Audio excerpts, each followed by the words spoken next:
Welcome back to the Taiwan Outlook. I'm your host, Wu Ruiguo. In this final segment of today's program, we will continue our discussion with Ms. Frances Li. Ms. Li, we talked about the flexible diplomacy in the earlier segment, and you've also outlined the guiding principle, the policy statement of President Ma Ying-jeou regarding cross-strait relations as well as our foreign policy. And in addition, besides flexible diplomacy, what other foreign policy objectives are there under the President Ma's administration? I would like to mention in May, our ministry just issued a white paper on foreign policy. Okay, good. Foreign aid policy. Okay, good. Maybe for our younger generation, they are not aware of this part. Actually, in the 50s and the 60s, we are a foreign aid recipient country. Yes. During that time, I think our GDP per capita is less than $100 US, and every year we receive about 100 million US in aid. In aid. In our government, make good use of those aid to build our infrastructure, yes, and to lay the good foundation for future development.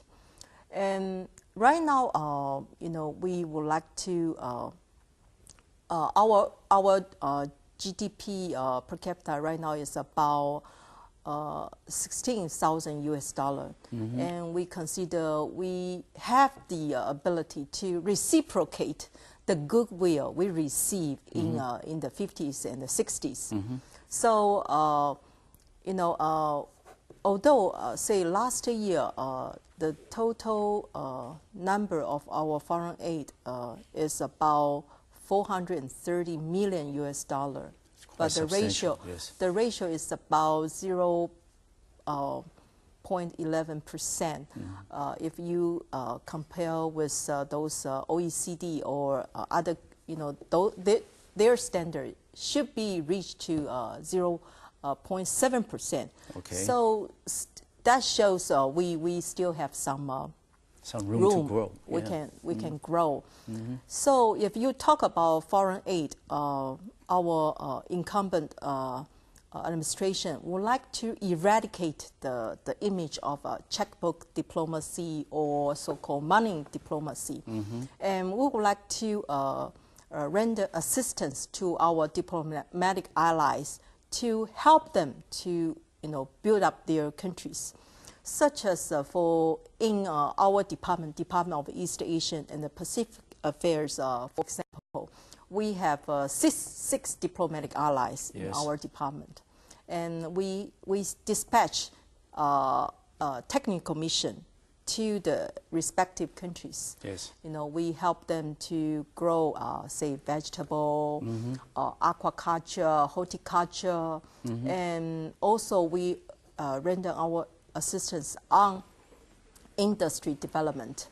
So, say the development of public health in Taiwan actually is relatively advanced, yes, compared with those Western countries.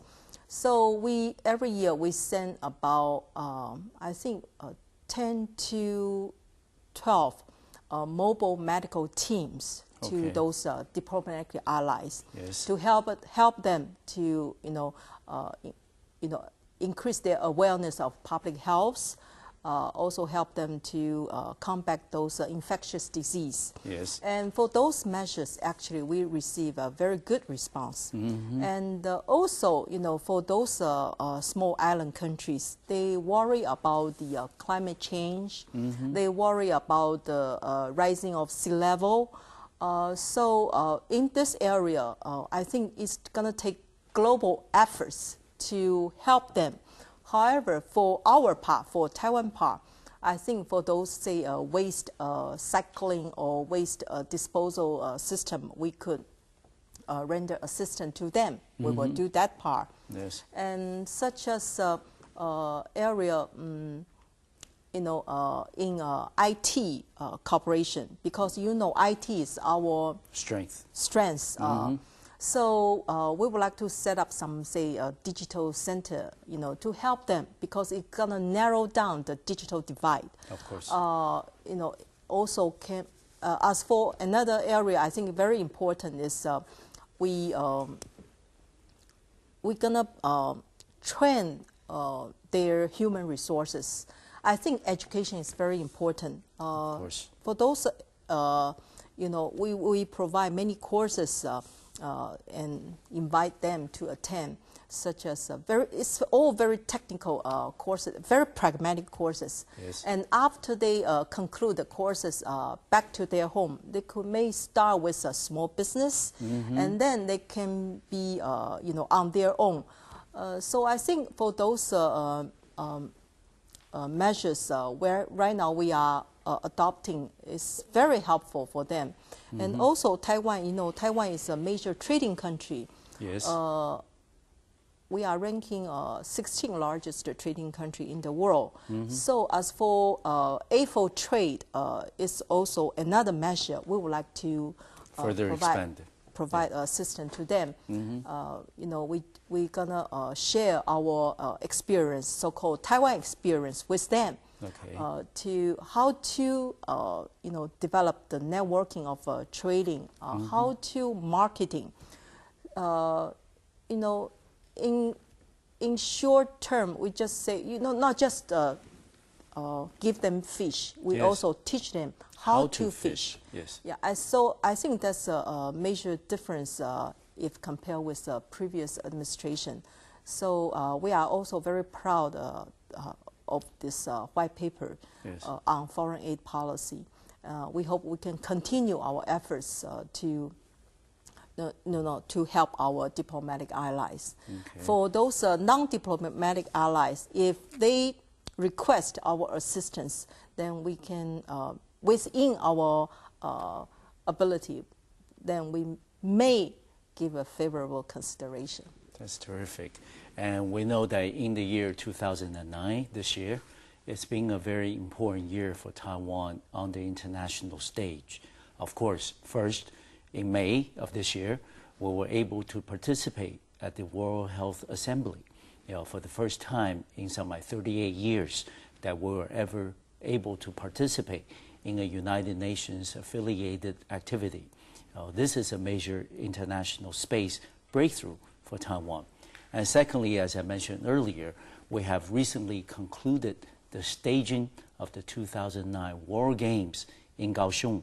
And our president, Dr. Ma Ying-jeou, was able to announce the opening of the game as the president of the Republic of China. These are very, significant breakthroughs that maybe just a year earlier that we wouldn't think is possible.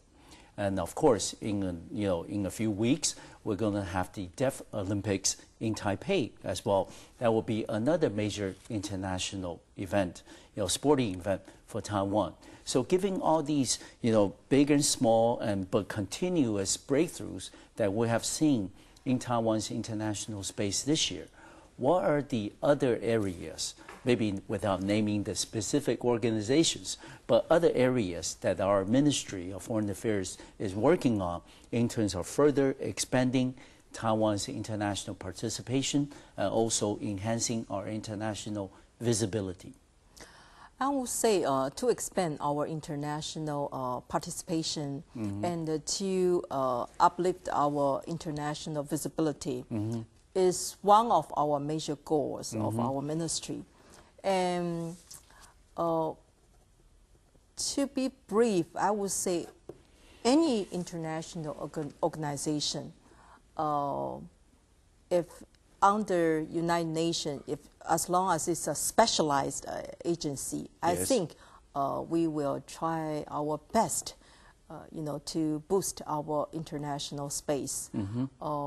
As for concrete target, right now still under study. Of course. So, because Taiwan is a very democratic country, to help our people to, and the NGO in Taiwan is also very booming. Yes.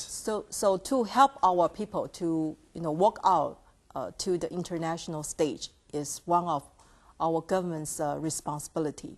So right now, I cannot give you a very concrete answer. However, this is, I will assure you this is our major goal in our future efforts internationally. Yeah, this is the direction that we're working on. Yes. For the remaining maybe 1 minute of our program, I'm going to ask you, Ms. Li, a more personal question, in the sense that you've been a career diplomat for many years, and you've undertaken many challenges.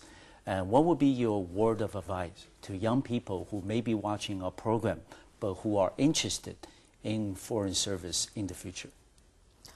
Luckily, as of now, I got 2 overseas postings.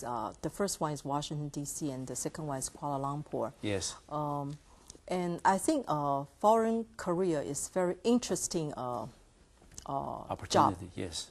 You know, to broaden our Vision. and experience. And for, you know, that's my own personal advice. Okay. I would say being a diplomat, it takes times to harness your skill. Yes. And also, it's just, I would like to give this advice to our younger officers. I would say, you know, just like a medical doctor. Yes. One operation is not enough. No. You know, it's You need to accumulate. Yeah. So your step by step Yes. is I think, very important thing to accumulate your experience. Yeah. And maybe do not expect, you know, say jump very fast. No. I think each steps, if you take very firmly, then it's gonna help your next step. So I will encourage our younger friends or diplomats, you know, to be very pragmatic. And also patient. You know, Yes. everything starts from the fundamentals. Exactly. If you do fundamentals right, and then the future is Very bright, Yes. yes. Thank you very much, Ms. Frances Li, to be our special guest on the Taiwan Outlook and giving us a very comprehensive overview of the government's foreign policy. We would like to have you back on the program in the future if the opportunity presents itself. Thank you. Thank you. And thank you for watching. I'll see you next time on Mac Review Television. Thank you.